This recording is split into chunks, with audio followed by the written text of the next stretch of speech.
Welcome back to Boiler Wild. My name is Eric Johnson, and on this podcast, talk about the boiler industry, steam, hydronics, all that fun stuff like that, as well as personal development topics, which plays into the podcast title, Boiler Wild. WILD is an acronym that I made up that stands for work hard, invest in yourself, lead others, and develop yourself into a person of excellence. I am a big believer of developing yourself personally, and that will change every area of your life. If you think working at work is isolated from other areas of your life, you are missing out on your potential of what you can achieve. I think so many people just get that wrong of thinking that work is a means to an end, and it needs to be something that they either love and enjoy every single day or they just don't try at all. And I think there's a very binary approach to it. And that's going to lead into our topic for today of working hard. I want to talk about the W portion of WILD, working hard. I love hard work. Who doesn't love some hard work? A lot of people don't, but that is besides the point, and that's why we're talking about it today. So, this podcast is hard work. Why would you start a podcast? What makes you authorized to start a podcast? What makes anybody authorized to start a podcast? Nobody gets a letter in the mail and says, hey, you are now authorized and given permission to start a podcast. Here's your podcast permit. No, that doesn't happen. People just start a podcast and they go. So for me, hard work is, for right now, in my life right now, this podcast, hard work. It's hard work showing up every day and doing it. I failed last week.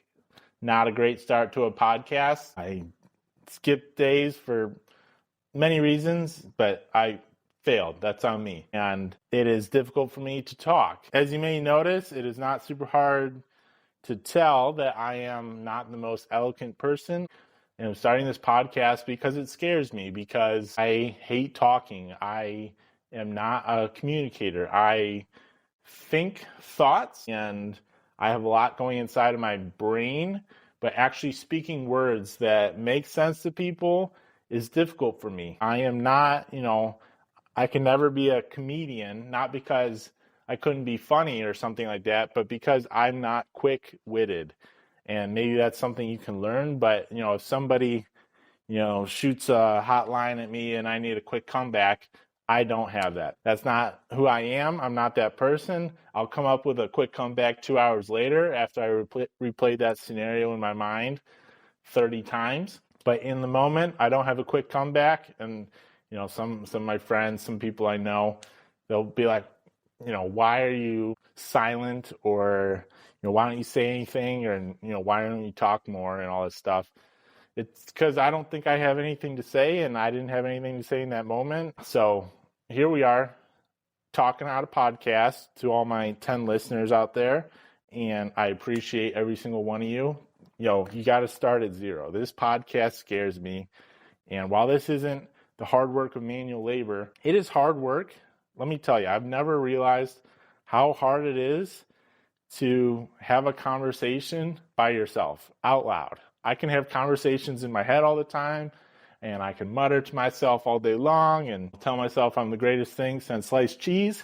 But once I start talking out loud to my invisible audience and I don't have anybody to bounce ideas off or carry a conversation with, it is extremely difficult. Now, I will eventually get to guests on this podcast, but we don't have enough listeners, and I would feel like they are wasting their time coming on as a guest.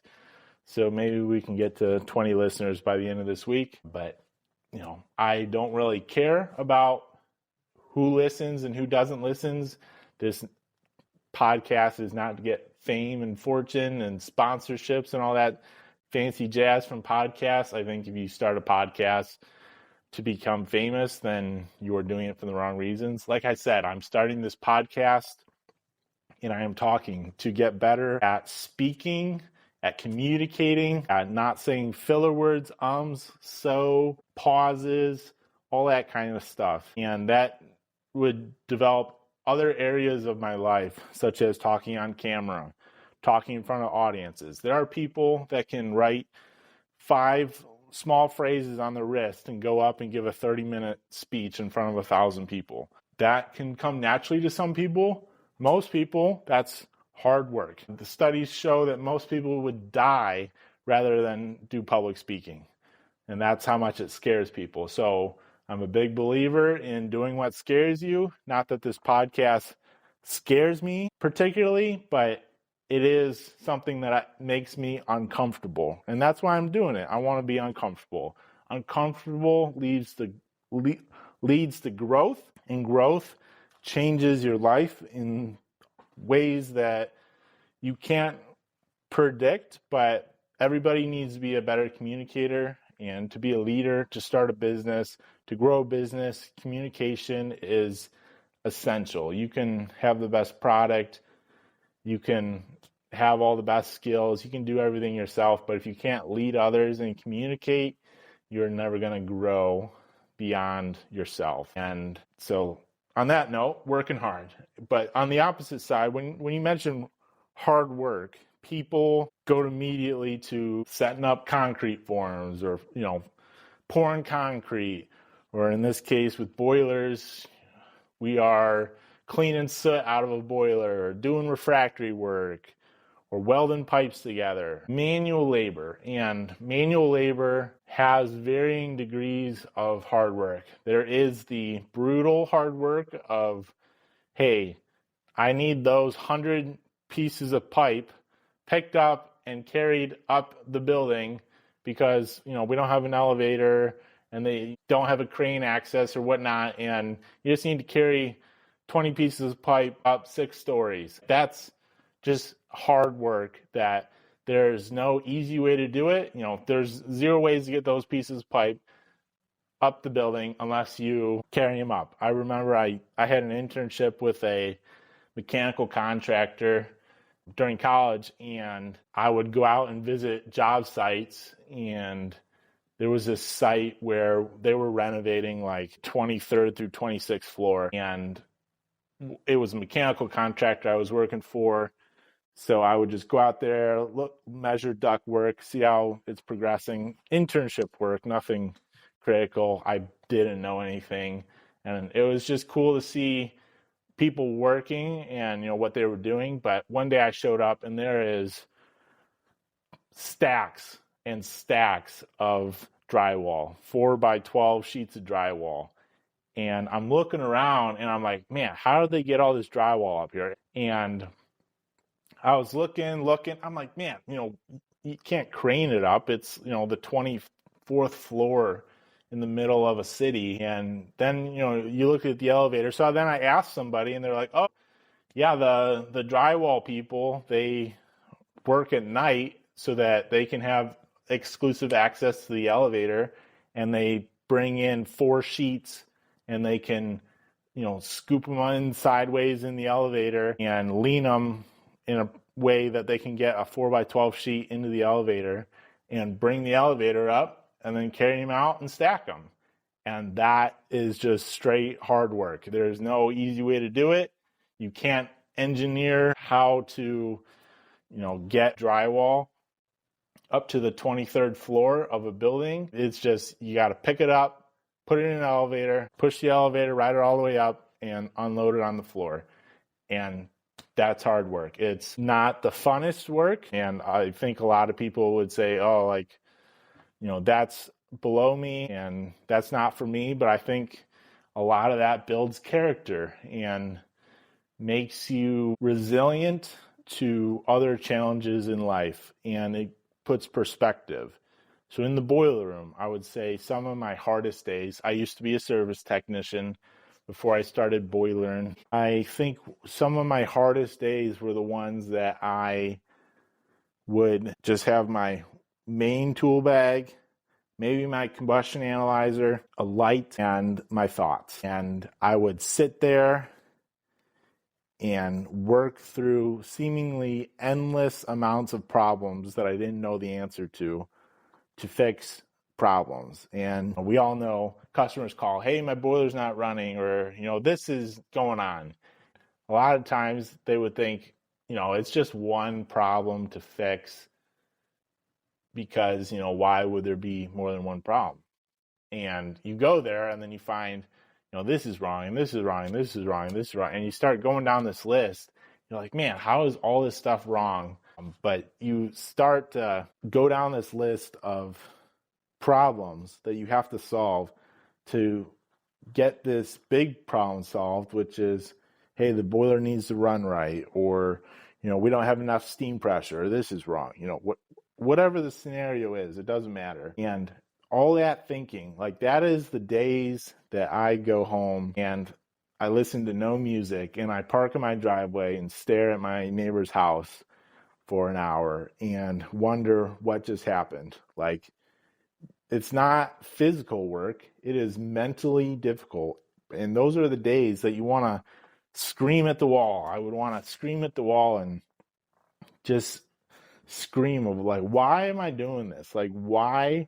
There's got to be easier ways to make money. Don't run away from hard work. I think so often in society, people want to just run away from anything that gets hard. And I think that a lot of that stems from people not being calibrated for what is truly hard. In America, we are extremely blessed. Even if you are the poorest of poor person, compared to the rest of the world and compared to history, we live a great life. If you are dying, you can go to a hospital and get medical help. It wasn't 70 years ago. That was, not too much of a thing.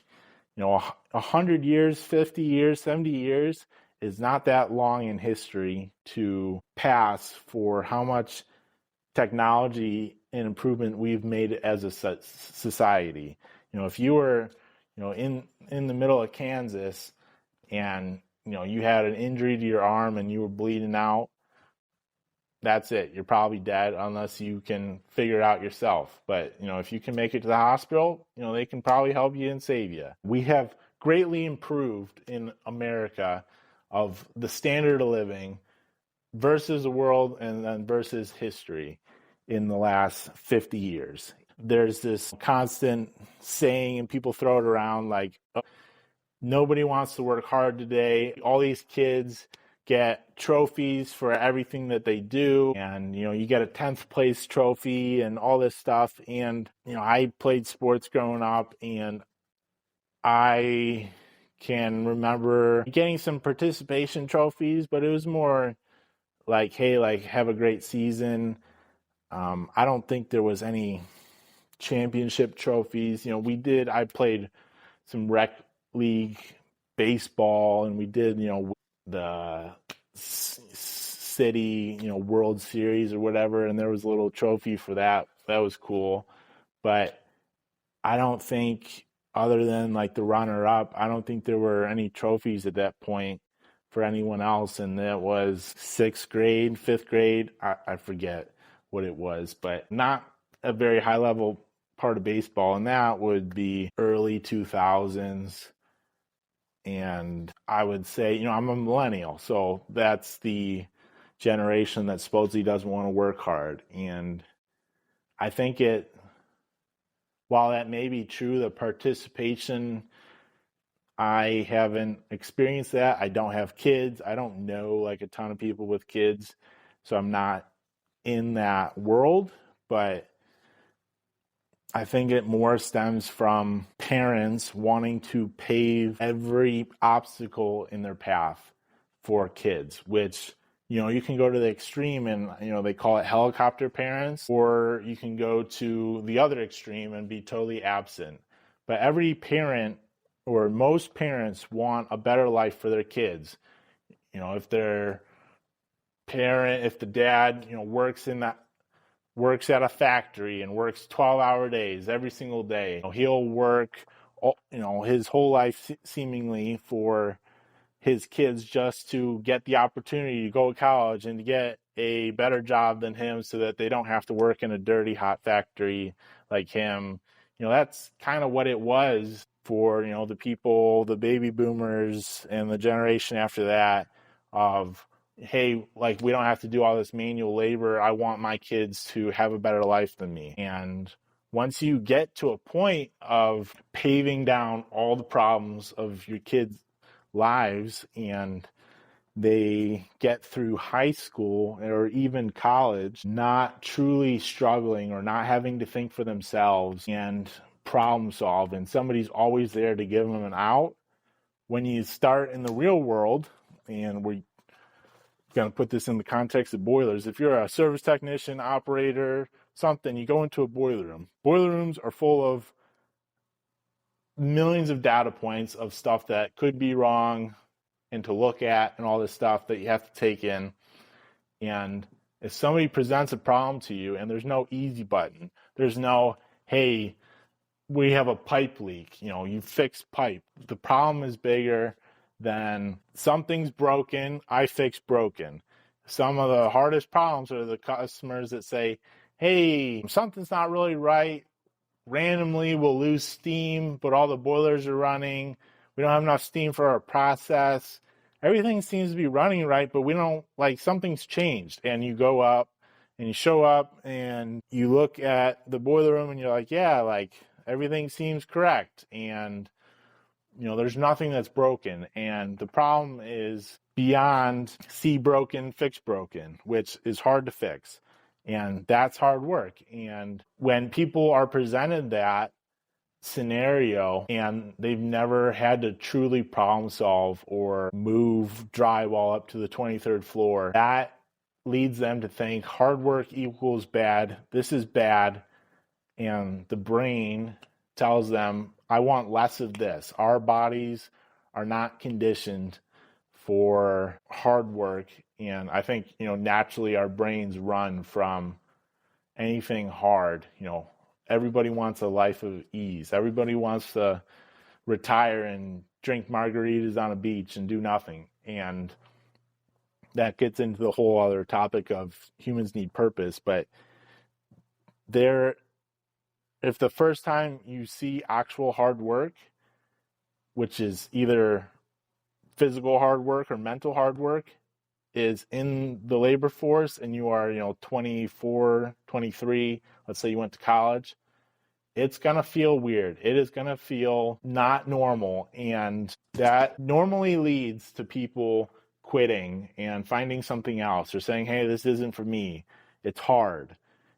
And if you don't have the right support around you, then that feels normal. You ask your friends and they're like, yeah, quit, do all this stuff. Don't stick with it. Yeah, screw your boss, screw your company, quit. Go find something easier. I think that's where a lot of the young people don't want to work hard thing.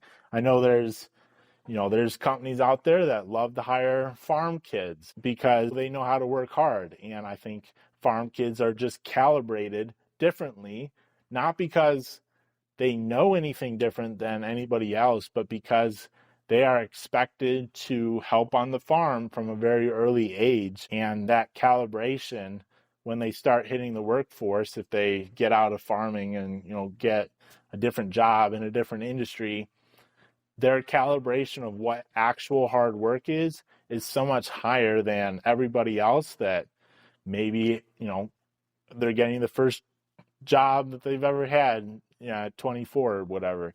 And that leads to, the farm kid going, oh man, the boiler room is only 90 degrees. That's not that bad. I used to bale hay when it was 105 out in the sun for a week straight.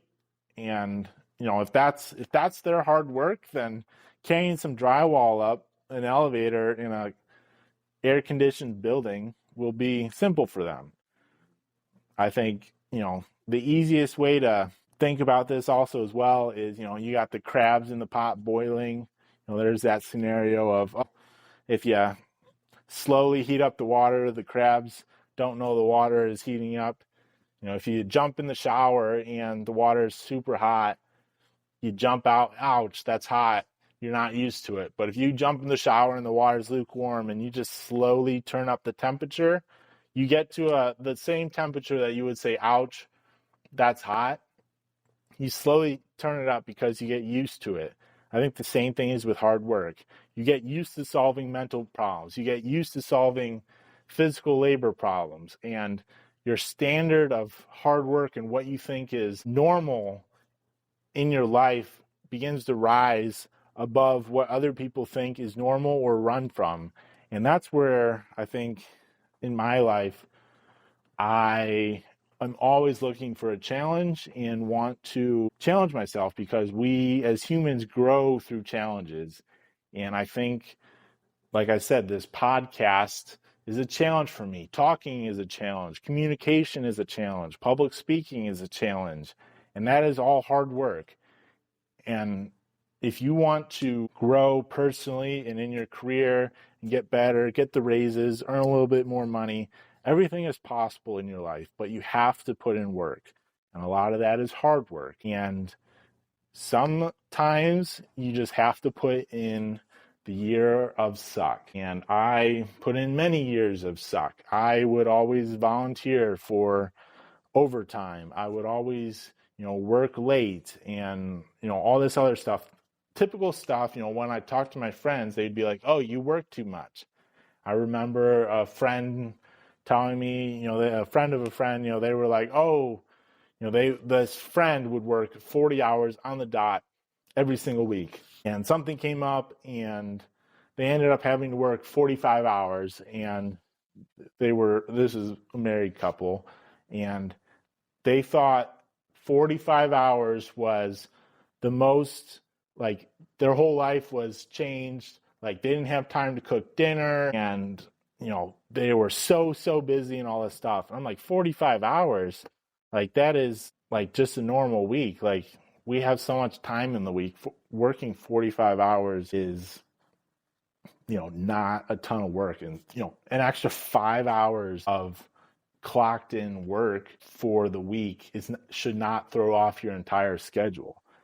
And that's, I think, just stems from their normal is 40 hours a week. So everything over that seems like hard work.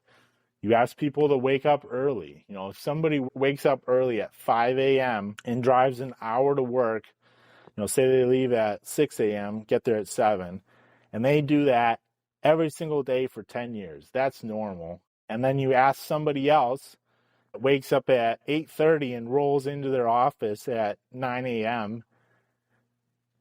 to now wake up at 5 a.m. If you switch those roles, the person waking up at 5 a.m. would probably still be waking up at 5 a.m. and saying, man, I got 3 hours before I have to start getting ready for work. I got all this time. But then the person who wakes up at 8:30 and rolls in the office at 9 is now thinking that, wow, 5 a.m., my life is ruined. I can't believe I have to wake up this early. I have no time.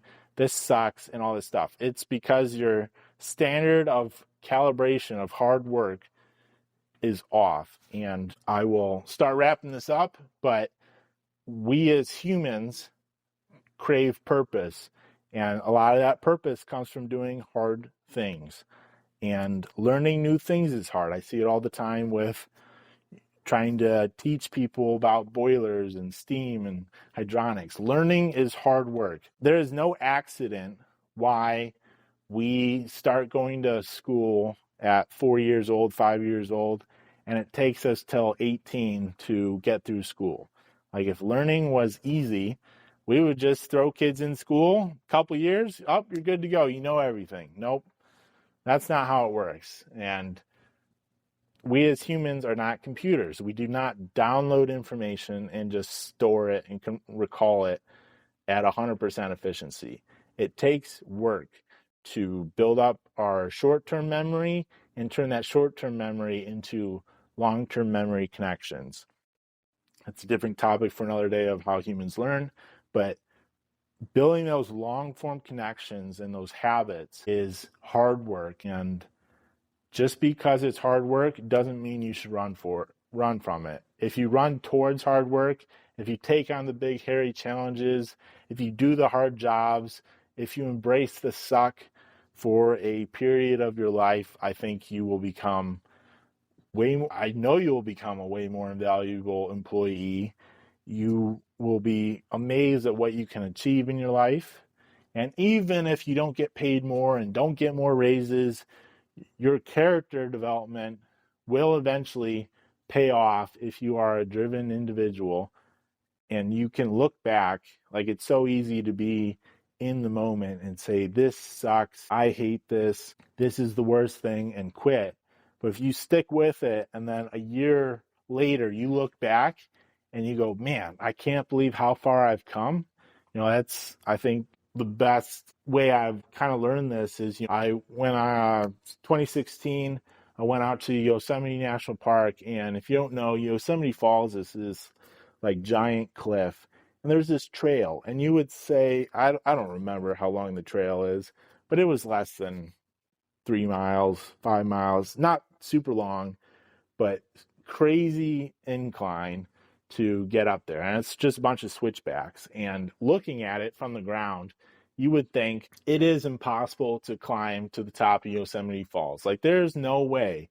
You don't see a path. There's no small incline that just rolls up to the top of this cliff. It is a straight up and down cliff. But you're looking at the trailhead and you're like, trail for Yosemite Falls. And I knew nothing about it. And I was like, oh, that sounds cool. Let me hike to the top of that. And you look down at your feet and it's 1 foot in front of the other. And you go up these switchbacks. And then an hour later, 2 hours later, you start looking back, you start looking around, and you're like, man, I made it up so far. And then all of a sudden you get to the top of Yosemite Falls, and then you look out and you look down into the valley of Yosemite, and you're like, I can't believe I was down there and now I'm up here. And that can go into all areas of our life. And so many times you cannot see the physical progress that you are making, with boilers and whatnot. People will learn stuff and they will think, I'm not really learning and whatnot. But if you take time under pressure and you learn over an extended period of time, you are learning whether you realize it or not. You are either learning what you are doing right or doing wrong, but you are learning. And then if you look back over 3 months or 5 months, you'll be like, man, I really learned a lot. And I can't believe how far I've gotten. And it's so easy to lose sight of that because you don't always see physical progress. Same thing with working out. People want the six-pack. They want to be able to run a marathon. They have fitness goals. But when you tell them every day, oh, you got to show up to the gym 3 times a week, and then you got to eat well every single day of the week, that's hard work. It is simple to do, but it is not easy to do. Eating meals consistently that are in your diet for 7 days in a row, if you haven't done it, try it. It is hard work. You're like, man, I really want, an ice cream bar. That's not in your diet. You got to skip the ice cream bar. And getting over that barrier of what is normal for eating, that's something I struggle with, trying to slim down, diet, always get better. I ruck every day. I actually just rucked before recording this podcast. And eating great meals, it's this hump of you start off strong and then all of a sudden you're like, man, why am I doing this? I'm not seeing results. The scale isn't moving. Why do I keep rucking for an hour every day? Like, this is such a waste of time. And all of a sudden you stick with it, and I stick with it. All of a sudden the scale starts going down. All of a sudden I start feeling stronger on my rucks. I start looking better in the mirror, and it's just because I'm putting the hard work without seeing benefits. And I just want to encourage you. I want to encourage my past self, my future self. If I seem preachy, I am preaching to me. I'm preaching to my past self, to my future self, about hard work and how worth it is if you want to accomplish anything in life, even the smallest goals, and get better and change your life from where you are. It takes hard work, and that is mental work and physical work.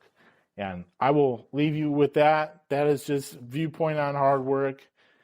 If you have other topics you want me to talk about, if you want to be a guest on the show and, talk to my 10 listeners at this point, You can email me at eric.johnson, ERIC period JOHNSON at Boilearn, BOILEARN.com, and I will respond to anything you send me. And if you want to help me out and rate the show 5 stars, that would be amazing. That would help me to just grow the podcast. If you hate the podcast, skip the review, but send it to your competitor or somebody you hate so that you can waste their time too.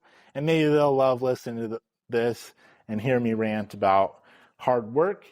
And I hope you have a great rest of the day, wherever you are in your life and how that looks right now. And just say, embrace the hard work, don't give up, and stay wild.